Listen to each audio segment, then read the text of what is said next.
Hi everyone, this is Mindset Bites, Hungary's first live coaching lunchtime podcast. I'm Sylvie Fehér. Refresh yourself and gain new perspectives in just a few minutes. Useful and easily digestible professional tips, not just from the world of HR. Join us. In the episode number 16 of Mindset Bites, we have already met Nadja, who shared her fresh experiences about moving abroad. In the current episode, we are going forward this topic, but at this time in English, and we look at it from the broader perspectives as I have invited two guests today. Besides Nadja, we also have in the studio Katalin from Switzerland. They will share their own experiences, their views, and opinions. Enjoy listening to them.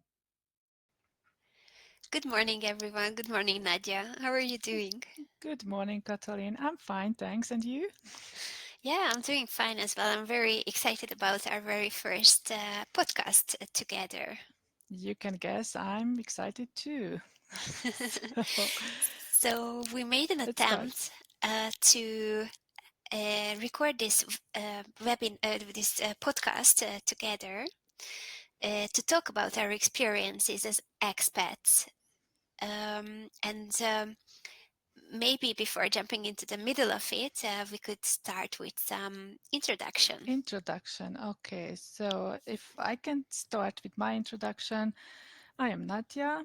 As Sylvie and as Katalin also said that I've uh, I've been living in Germany for 2 years, exactly in Munich.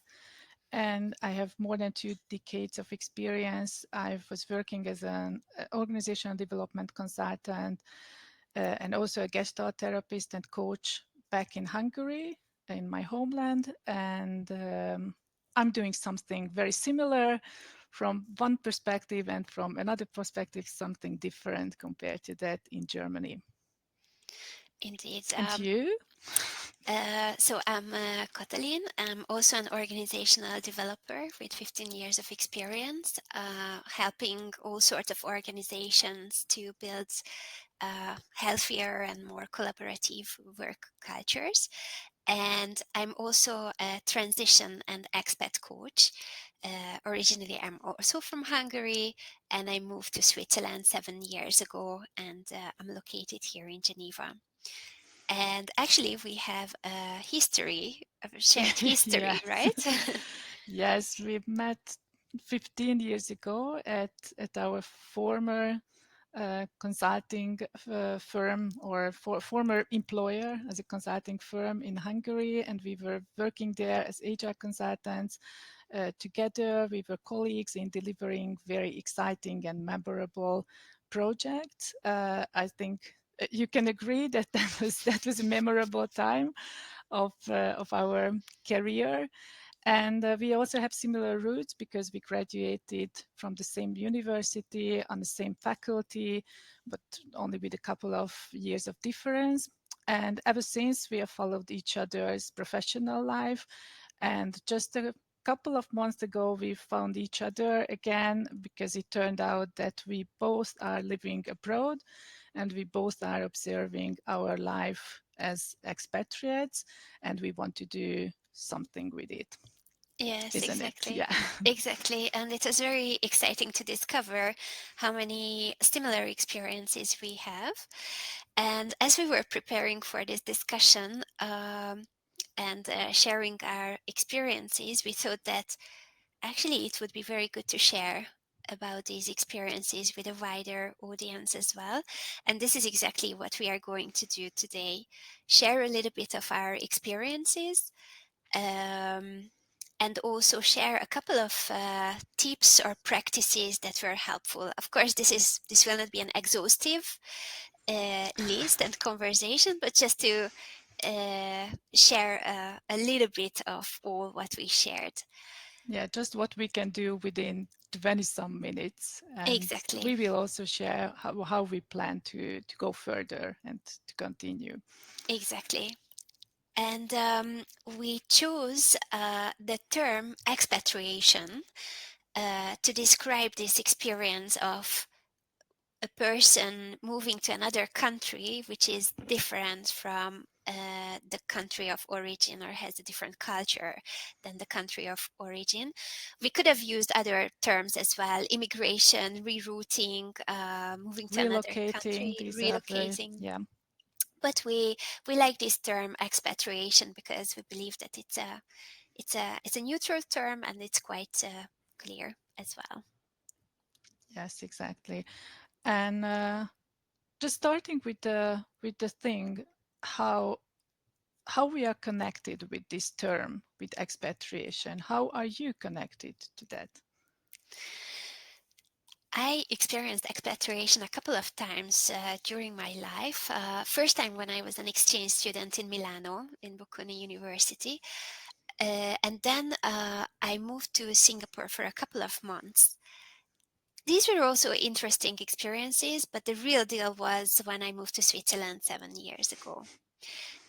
Because it was really a fundamentally uh, like shocking experience, or at least a very challenging experience, because on one hand there was the culture shock. I realized that although I'm coming from a European country, moving to a European country, still there is a culture gap, which I was not even aware of. So it came as a surprise. I had to deal with state administration in French, a language that I was not Oh my fluent God. in. Also, I could mention the very, very high prices here, which was a pain to face. And finally, there was this aspect of my experience that the labor market here is super competitive. And whereas I was very accustomed to, experiences in Hungary, that it's very easy to find a job for me, at least with my qualification or experiences. Yeah, that's a small Here, country and small market compared to this. yes, exactly. And here it was a whole different level of competition. How about your stories, Nadja? I can connect at many points, but first I want to tell that on the contrary, this is my first experience living abroad. Although I think I'm quite familiar, I thought back at that time I was quite familiar already in an international environment because I've worked on international projects. I also have some relatives in my family who are foreigners, and I have countless international friends. So I think I was well prepared, or I thought I was well prepared for living abroad. And I assume that the big decision, what was ahead of us as a mother of two in my mid 40s, that's not going to be a big deal. But of course, it turned out that it was, because yeah, at the very beginning, I was traveling still back and forth to Hungary because I as a freelancer consultant and also as a therapist and coach, I didn't give up working with my clients, and it was my husband's job to create the foundations for our life in Germany. And I was just easily doing these things at the beginning, just managing everything from Munich. But then it turned out that it doesn't work very for a very a long term. And then I made the decision to look for a proper job here in Munich. I found it relative quickly, and then after 6 months in this job, the shock came. So I'm using again this word, your word, the shock, because I think at one point people could experience this, that my shock was losing my job, because that happened unexpectedly. So that was the moment when I found myself in the middle of nowhere, and I felt that my career was broken at that moment, because back in Hungary, I had a very balanced life as a consultant, as a freelancer, and also as a mother. I was I think quite familiar on that market. and realizing that I'm alone here and I need to find another job without speaking German, that was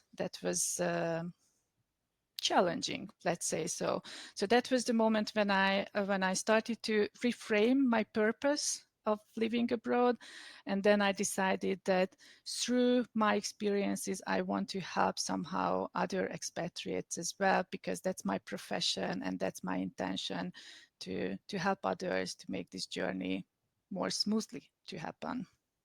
Indeed. And it's kind of interesting that this word shock or surprise was a word that occurred very often during our conversations. Yes. And I guess this is one of my learnings, is that uh, it's very important to prepare yourself for these experiences. Otherwise, it could come out of a blue in the shape and Yes. form of a shock or a Yeah, expect surprise. for the worst and then hopefully it's not that bad.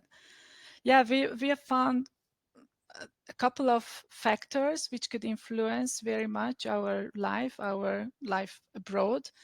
And we would like to share with you listeners a couple of them which we find kind of the most important ones for us. So yeah, let's start with this biggest difference, or not biggest, but one of the biggest differences between us, whether we had a family or not having a family at that time. So if, if I can start, Sure. yeah, I'm having two children, and I think for every families who are having school children, it's obviously there are two kinds of how we know how to say. So two ways of looking at the year. One is that we are counting everything from the school year's perspective. And when we decided to move abroad, it was already late autumn, so we had to make the decision whether we stay for another 6-8 months and to let them finish the school year in Hungary, or we move earlier. So after considering pros and cons, we finally decided that we move at the end of the half part of the school year. So we needed to do everything very fast. We needed to organize everything very fast, and that was a big challenge for us to start a completely new life here in Germany, to find a school, and to make sure that the language skills are appropriate for starting the German schools, and so on. So what I found was that me personally, I didn't have time at all to focus on myself, what was happening with me. I didn't have capacity because I had to focus on the support of my kids and also my husband, and also making everything for the settlement in a new country. So that came a little bit later for me when I realized what was it meaning for me. But yeah, how was it for you? Because you moved without kids, but Yes, back in those days, I didn't have kids. Not that I have them now. So my situation was different because I was moving to reunite with my partner who was already settled here. And I guess that the challenge was exactly that, that he was already kind of ahead of me in this integration journey. So whatever I was experiencing and going through, I couldn't really share this experience with him because he was mhm. already way ahead of me. So I had to find others um, to share it who were pretty much at the same Yeah, phase. could have been difficult. Yeah. Yeah. What I also hear very often from others who move without children is that back in those period of their life, it's more important to find a perfect partner. Uh, So, in that regard, things like a proper social life or opportunities to connect or cultural life could be maybe a little bit more important Mhm. for those who move without children.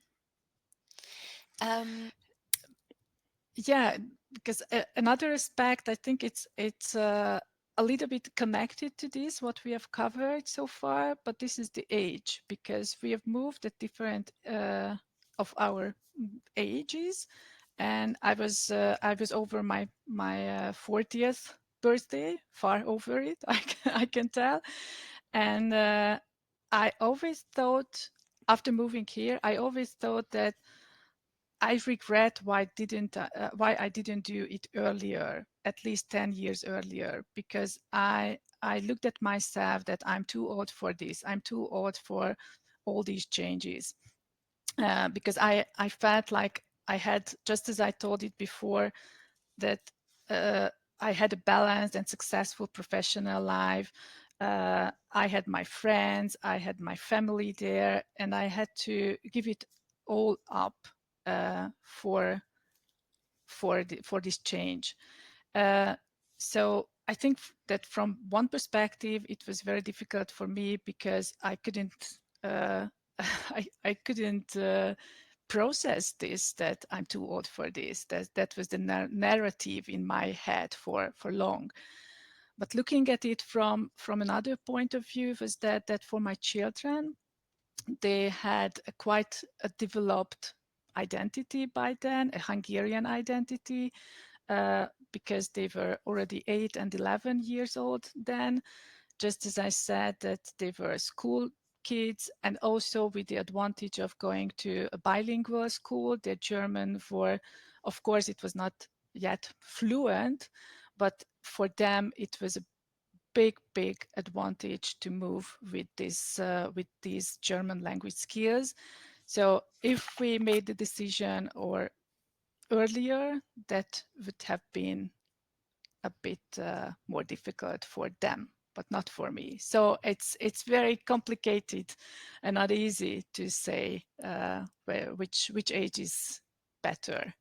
And how did you find it? so I was at the beginning of my 30s when I came here, and back in those days, I was still very curious and hungry for experience, hungry for professional development as well, and therefore I was very invested in building my career just as much building my relationship. I think that the consequence of coming earlier has on the trajectory of my life, because I have a foreigner partner, and Mm-hmm. this would pretty much determine the way forward as well, and probably the future of our future children as well, because they will socialize in this environment. Mm-hmm. So pros and cons, you see, Nadja.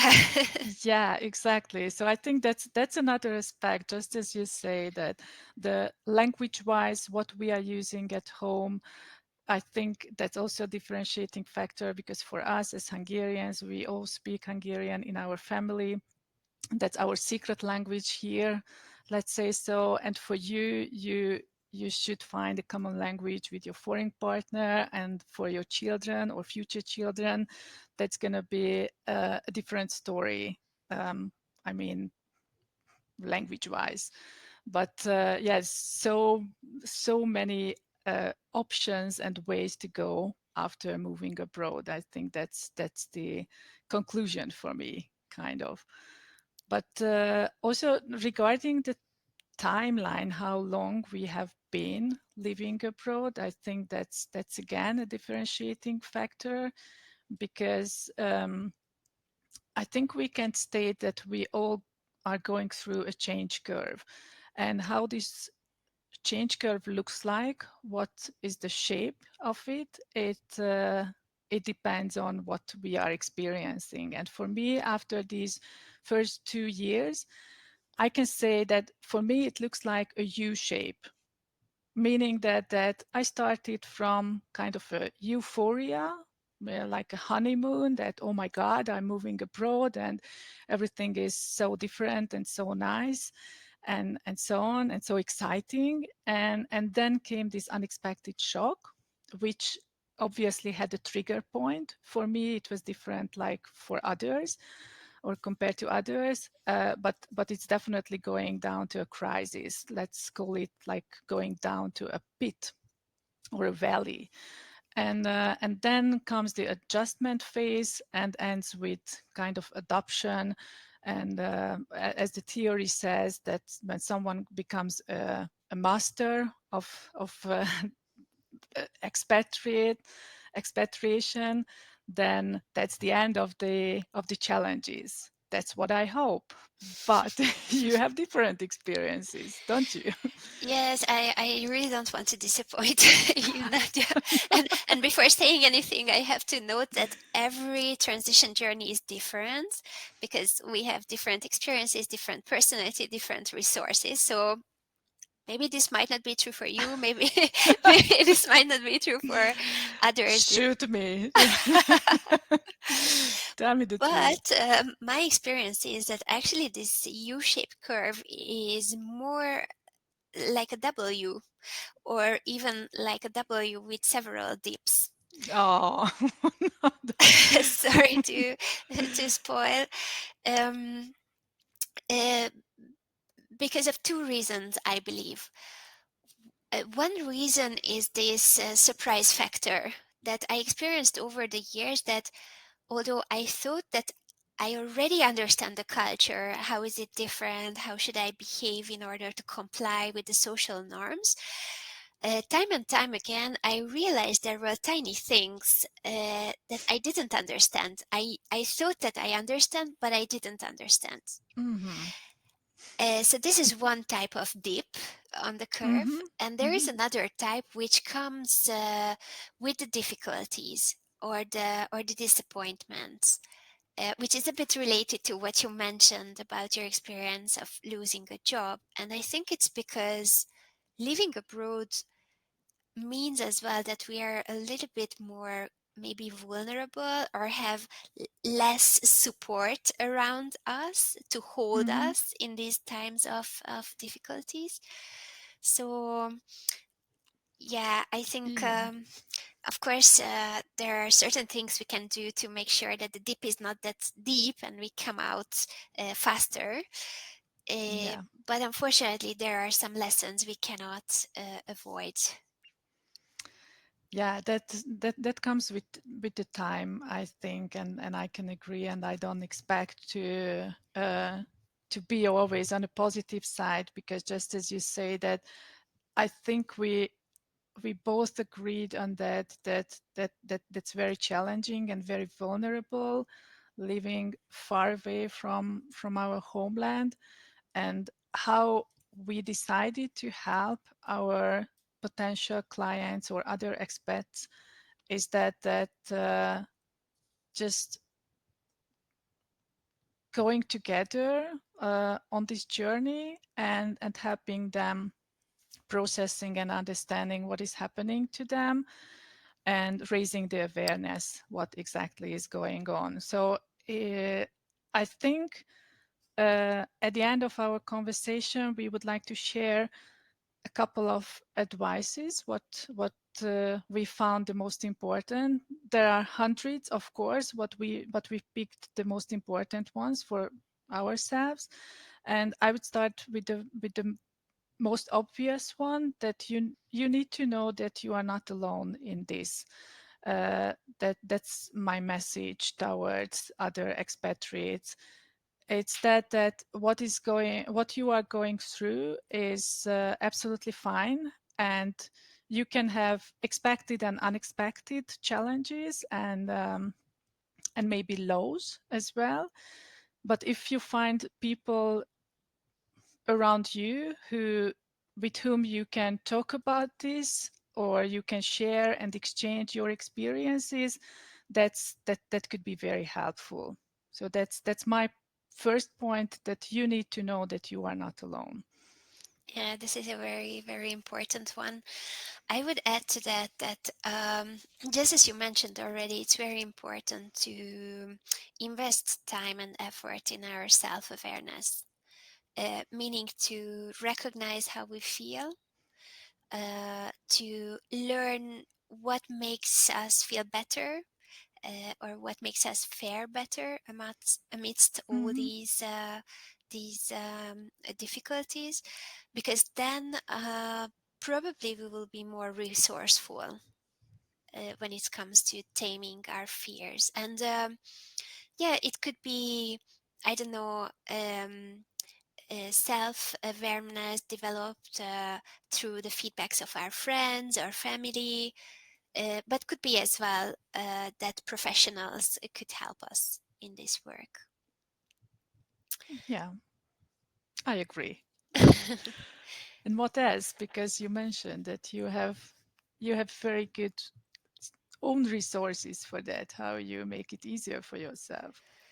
Yeah, so I over these years I developed a long list of practices, well-being practices that help me stay grounded, or get back into balance if I would be off balance. And as much as possible, I try to incorporate them as routines in my everyday. Now, yeah, of course, it can be very different for different Just people. one, two examples, if you can share. Yeah, so for example, one of the super tools for me is dancing. uh, and sport. So I found the combination of the two, the type of training which is related to dance. Mm-hmm. It always does the magic. Or just to share another example or practice, I have a tiny box on my shelf for the case of emergency. Mm-hmm. And this little box is full with very, very um, uh, sweet memories and suggestions, and a to-do list. What are all those steps I need to carry out when I would lose balance? Hmm. That sounds great. This little box.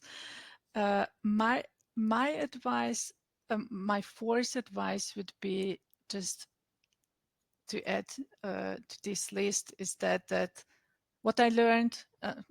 What I learned from my friends, from my Hungarian friends here. So it's not my idea, but I learned it from more experienced people. It's that I need to enjoy my new life as if I were on holiday every day. So maybe in my little box like yours, I would put this on a message um, sticker that let's not forget that why we moved here and why we wanted to experience something different compared to what we had at home, because everyone has their own reason why they move abroad. And regardless of that, I think we need to focus on that, what is happening around us at the moment, and discover the new things around us, and maybe immersing ourselves into this new culture. So, for example, in Bavaria, we have a lot of events, festivals, and so on. And not only mentioning the Oktoberfest, which is quite obvious, but there are at every season and at every weekend a kind of festival or event at every corner. So I think that if we are open to visit these and to relate to local people, I think that's the way how we can be integrated in a foreign country. And also, I think for me it's very important to get out to the nature, to the forest. So that's also a routine what I try to do quite frequently, because that helps me to raise my awareness and also ground myself, just being it amongst other trees. That's very helpful for myself. So this discovery of new life, I think that's endless, and we can continue it forever. I really like this one, this being on holiday, because somehow I feel that it takes away this foreverness or of this choice or decision, isn't it? Yeah, that's right, because that makes it uh, that gives you the opportunity to be open at every moment to the new things, because that's there are some secret moments in it at every hour. So I think we need to be open for that, and not looking at it like that's that's an unchangeable thing, because that's our choice that we want to be here. That's why we traveled here and moved here. So just I think we are heading to the end of our conversation and podcast. And at the end, we would like to share with you how we plan to continue. Right. So we are committed to continue the conversation and create more opportunities or occasions for these type of discussions, because we truly believe that we can be enriched by exchanging experiences. So we decided to organize a webinar. You will find the details of the registration in the comments. This webinar will take place on the 3rd of April at 6 o'clock in the evening. And we would like to welcome people, expats, but also people who are not expats but have experience with expats coming to their countries, to participate and share their experiences and share the best practices. Yeah, so this webinar on 3rd of April will be the first occasion when we would like to meet many of you, and to hear your voices and your experiences as well, because just as Katalin said, our aim is to start building a community of people who are experiencing or being interested in this topic, because what we believe in is that we need to broaden our perspectives and looking at the things from different angles, and not only from this suffering angle of being a foreigner or being an immigrant or expatriate, but also if we connect to local people, we can look at ourselves through the lens of what they can show us. And I think this way, this community could help both parties to make it easier, or to make it um, enjoyable as much as it can be. So that's our belief, and that's what we invite you to join. I'm very excited about it, to continue with you, Nadja. And Me I hope too. that So, we manage to inspire our audience today to join yeah, in. exactly. And you don't need to agree with us or don't agree with us. It's just that just as we said, we are we were sharing our own experiences. And if you have any kind of things what you need to or want to add or comment, that's more than welcome. And if you can join our webinar, then see you there. Thanks a lot Thank for you the very much. discussion. Thank you. If you would like to contact Nadja and Katalin, you can find them on our website. For more exciting topics, follow us on Spotify and YouTube. Bye!